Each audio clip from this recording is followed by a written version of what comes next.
Welcome back to A Faster Me. Thanks for sticking with us out at Valley of the Sun. This is the third day of the stage race in the Criterium, and unfortunately, I was off to a rough start. So we had spent 30 minutes waiting. There was unfortunately an accident in the race just prior to ours, I think a junior race. And so we were just cold kind of on the sidelines. And then when we started, I think just maybe wasn't as focused as I needed to be. And, you saw a lot of riders kind of shot off the front. It was a sprint almost instantly. And I just was, not up in the front and doing way more watts than, I should have been doing or what's good to sustain. And unfortunately, that just was the beginning of a rough race for me. Yeah, I think definitely got to get a much better start. You had a pretty good starting position as far as where you gridded or on the grid, but yeah, you just didn't accelerate. And I understand the young lady in front of you kind of had a slow start also, but the girls to your left went straight to the front. And I think it would have benefited you to probably follow that line, to go a little left instead of waiting for the girl that was directly in front of you. For sure. The videos are so helpful to be able to analyze some things because when your adrenaline is going in the race, it's just so easy to have a different perspective and you just don't really know what happened. So it's very helpful to kind of learn. But unfortunately, it just felt like just complete death right in the beginning. The legs were burning, the lungs were on fire. Tried to just settle in, but unfortunately it just I end up getting dropped, I think, before the race even really gets started. Yeah, and on a side note, just something we saw on the news right now, we'd like to send our prayers out to the riders in Arizona. We just saw that some riders got hit on a bridge by a truck, and two of the riders were killed. And I know that some of those riders raced this weekend because I saw some guys that I raced with this weekend. So our prayers are out to them. And yeah, just everyone try to be safe out on the road. Yeah, just a sad situation. Yeah, 100%. Yeah, it's easy to forget how delicate our lives are out here talking about racing. And so, Yeah, so you're definitely, kind of far off the back here and need to get to a wheel. Yeah, it's just this is why it's so important to be ready from the beginning and start up front. Even if it is a very hard effort, your effort is going to be the same. Your ability is the same. Your effort's going to be the same. But as far as putting in a hard effort, it's going to be the same. However, if you get a start up front and the pace is a little hot, there's just a lot more wheels. It's kind of like sag climbing. You're at the front, so if a couple people pass you, you're still attached to the group. And unfortunately, getting like such a slow start, and then you're still putting in the same amount of watts that you would be if you're up front, but now you're doing it on your own, going at a slower pace. and the field was not huge. So, some of the crits that we've been doing this season are well over 40 women. And this, I think, was about half of that, which was still a decent sized field. But yeah, there's just no room to play. There goes a motorcycle back by me. You kind of know there's not a lot of hope for catching up when that motorcycle passes you. Yeah, the thing is, there's no catching up. I know you get away with it in our races out here sometime, but it's just a really bad habit of you never want to get detached from the peloton. Especially on a race like this, stage races, usually people are a little more serious when it comes to stage races. Valley of the Sun is a big high profile event, so obviously there's some heavy hitters and people are looking to do well. So it's not a race that you can fall off of the back and then catch the peloton again. Yeah.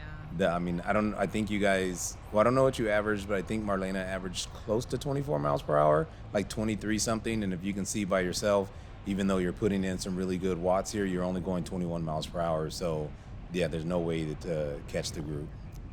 Yeah, I think I averaged 21, less than 22 for sure. This is a very wide, awesome flat course. I mean, I love the variety. I'm not the biggest fan of just a four corner crit. I love the variety of some different races, and this has a nice variety of a couple left and right hand turns. So I enjoyed that. It was a very wide course also, and so out by myself, I was kind of struggling with taking the corners really wide to have kind of the best line, and then also the road is so wide, so you don't want to make the course longer. So I was kind of playing with that in my head of not being sure of exactly what the absolute best line was. So yeah, just definitely something I think to learn from. I'm also not going as fast as the professionals do, kind of coming through. Yeah, it's not really just professionals. It's just the proper line does go by what speed you're going. So conceptually, you're doing the right thing. It's like an out in out approach. That is conceptually the best path. However, at 20 miles per hour, you don't have to go as wide. So if you look at our crit video from the men's Cat 4, I mean, we're doing some of these turns. We average, I think, 27 something, and it's a huge difference. And if you look at how wide we are, we're taking the same line you're taking, but you're doing it at 6-7 miles per hour slower. So you can definitely be a little tighter. Your lean angle's not as steep. So yeah, it would benefit you more to kind of be where you're at now when you take the turn, where the double yellow is, and you'll see that you're going all the way to the left end, which is fine. It's only fine if you're going at a higher speed. At the speed that you're going, you probably need to be where you're at and just take the turn from here. I was definitely working hard this race. I think I averaged higher power than I did the first day in my TT. So at the end of a 3-day race, I would say that is pretty good for where I was at. I worked hard through the duration of the race, found a few people as the race progresses to work with a little bit. Yeah, you're putting in a lot of watts. I mean, there's nothing wrong with your effort. We've talked about this a little bit in other videos. It's not your effort. It's more of the timing of it's more of the timing and positioning. Just a lot of your effort is wasted here by not being with the group and following wheels and just hugging onto a wheel. You definitely have enough power to do it. And I'm pretty sure, even though everybody's going hard, I'm pretty sure some of the girls up front are not putting in the same effort that you're doing, but they're going faster. Yeah, it would be fun to see everybody's numbers for sure.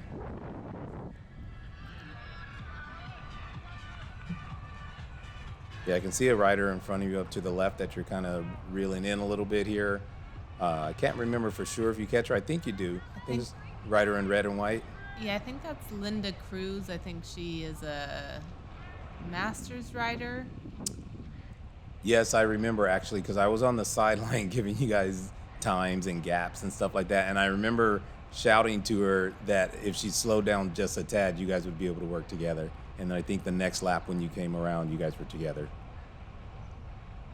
Yeah, I think she thought when I was catching her, she wasn't sure if it was the whole group because she, pulled over pretty significantly. I think it's one more lap to go, maybe. I'm not sure.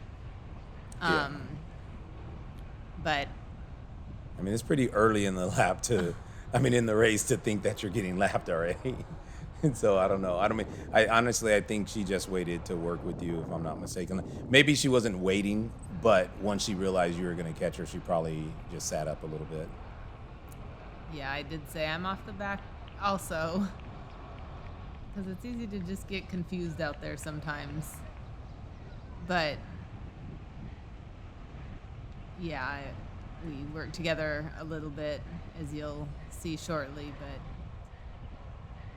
Yeah, so again, back to the line thing. You're doing fine here, and I'm just going to point this out once you get closer to the turn. But as you see, you're drifting to the left, and that's like not necessary. I'm not going to harp on it too much, but just, yeah, it's easier for you. As you can see where Linda's at, because of the speed you guys are going, where Linda's at, it's fine to take that type of tight line. It's just when the pace gets really fast, you can't take a tight line like that. Because you got to scrub too much speed going into the corner and then hard acceleration out. if you're out here doing, like you said, 28, 27, 30 miles per hour, this would be the proper line. But at 20 miles per hour, you should be somewhere near the double yellow or even slightly right of the double yellow. But your cornering is good. You have nice smooth corners, good turn in here. That's a little bit early, but you're trying to get like a late apex. So yeah, your cornering is nice and smooth. It's just at the speed you're going, you can be a lot tighter instead of making the course so long. Makes sense. So many intricate pieces of racing with speed and lines, and whether you're with people or by yourself. I do enjoy going around the course by myself. You wish it was off the front instead of off the back, but it is fun to just take the corners without worrying about anybody else and just take them as fast as you want to. Yeah, no, you're giving a great effort. I mean, 170 plus beats on your heart rate is pretty close to like, where you're max at. So you definitely have kind of like a VO2 type heart rate. And your watts are pretty high also. You're, off and on over threshold. So yeah, there's nothing wrong with your effort. There's nothing wrong, just with your focus and what you're putting in. It's just, unfortunately, you just didn't get a good start to stay with the group, and it's really hard to chase on. Yeah, I'm off the back too. am. Yeah, you can definitely tell she's looking back and waiting Yep. for you there. Let's go. So we're gonna try to do a little work together. It is, definitely a challenge out here to kind of stay focused, and having such a cold start was, I think not easy, but everybody had that same cold start. So I think my legs started to get warmed up, but you just have to be able and willing to put in that work like right away. Yeah, I mean, and it looks like you weren't properly geared also from the beginning. It looks like you're taking like some pretty heavy strokes from the beginning instead of being in a lighter gear to where you can accelerate off the line. It's always easier to be in too light of a gear and shift up than to start in too heavy of a gear. When you're in too heavy of a gear, you can't go fast, you can't accelerate, and then even as you shift down, you have to slow down in order to shift down when you start in too heavy of a gear. If you start in too light of a gear, you're going to accelerate fast, you're going to start to spin out, and you can easily shift up. Yeah, we're turning right? So the line that she's taking is actually a better line at the speed you guys are going. And like I said, I don't want to harp on it forever, but now you have someone else there to give you a better example. Your line is fine, your line is good, your line allows you to keep pedaling, all that kind of stuff, but it just adds like, 10, 15 yards every turn basically. And as you add that up through 6, 7, 8 turns, you end up going like an extra 50 to 100 yards longer around the course. Makes sense. So here we are back to threshold work. And, and this is a lot of the race, so we're going to be caught by a couple other girls here shortly. And, it's kind of fun to be able to work with some other people. Yeah, normally 4 is faster than 2. Definitely faster than 1. So, yeah, I mean, 2 is faster than 1, 4 is faster than 2. So, yeah, it should give you guys the ability to carry decent speed and get a little bit of rest at the same time. So, I mean, it's a pretty good pull for you here. But, yeah, hopefully you guys get to start rotating. It's always good to communicate, too. If you're off the back or off the front, a lot of people just see every rider out there as the enemy. There's a term, frenemies, and yeah, more people I think need to take advantage of that. When you get a little group off the front, a lot of time the breakaway gets caught just because people refuse to work with each other. And all it takes is a slight conversation. Just say, hey, we got a gap. Let's rotate and work together just to stay away.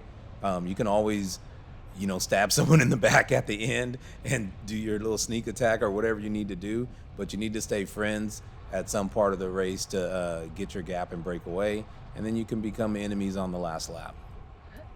And unfortunately, we didn't have as much communication. I think Brooke, my new unofficial teammate from the road race on day 2, her and I did most of the pulling as we worked together. Here I'm looking back, I think I hear the motorcycle, so we're about to get lapped by.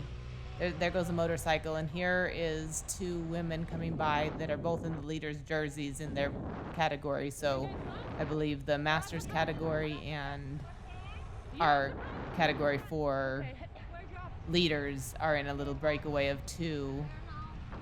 So there they go.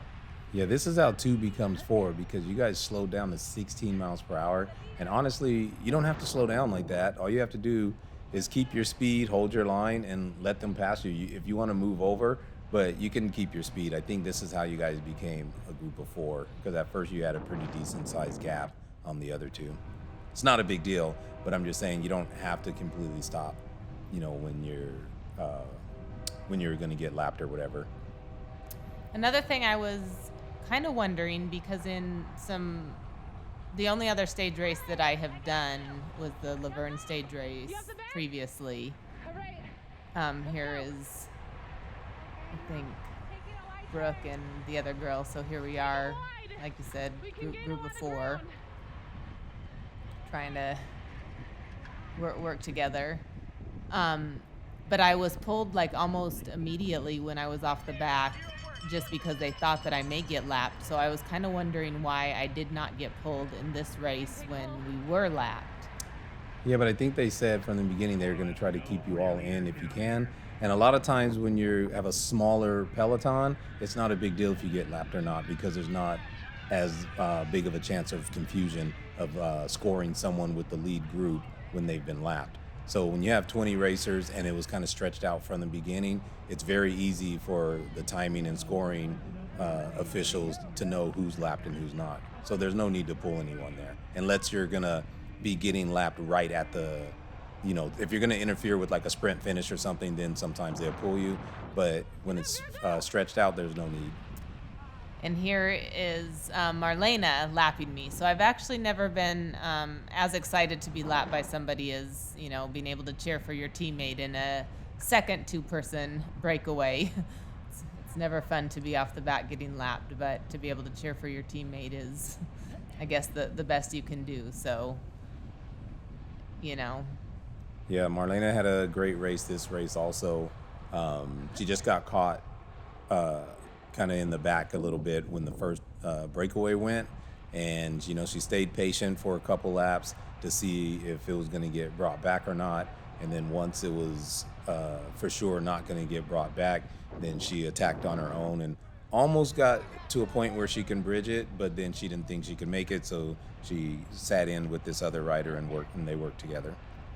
Yeah, definitely awesome, and she was able to get a second place finish, so feels exciting to, have your teammate up there doing good things, and wish day two could have gone a little bit different for her and have a good GC finish. But, we're out here racing and things could always be so much worse. So, that's life. That's how things happen sometimes, unfortunately.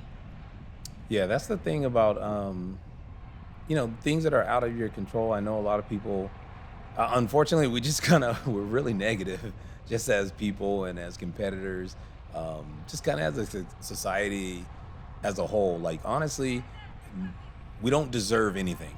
None of us deserve anything. Like, we get what we get. You train hard, you work hard. When we come out here and race, it could be a flat, it could be a crash, it can be any of the, of the above or whatever, but we don't deserve anything better necessarily. It's just how life is, and we're all here just competing, and that's just what happens. So, everyone's going to be a little bummed, but I think there's no sense worrying about things that are out of your control. And most of the things that we do, we should have realized or accepted those things before we even get on a bike. So, and this isn't directed at anyone. This is just in general, like all these things, because a lot of people will not race sometimes because they think of crashing, which of course then we crash on road, regular group rides. Sometimes there's crashes. Anytime you're gonna be on a, two-wheeled vehicle and you're gonna be riding for performance, those things can happen. So I think a lot of just can try to control what you can control and don't worry about things that are out of your control. 100%. You saw Peloton pass. I think there was about 12 that I counted. And, I think watching the race, Anthony, you said that you didn't see the group together as much. It looked a lot more spread out, but Right. kind of at that corner coming by, they seemed all together. So I thought it was the two sets of a breakaway and then the whole peloton with a handful of us off the back. But Yeah. it was a little bit different from your perspective. Yeah, watching the race, it was spread out like all over. I never saw a large chase group. It was always like two off the front, two chasing, then a group of three, then another group of one or two, three, and then your group of four. And you guys did the same thing there. When the group was passing, you guys all slowed down, and then you're all stretched out. When, look how wide these roads are. It's fine to just keep your speed and move to the side, but everyone slowed down, and then you guys got stretched out.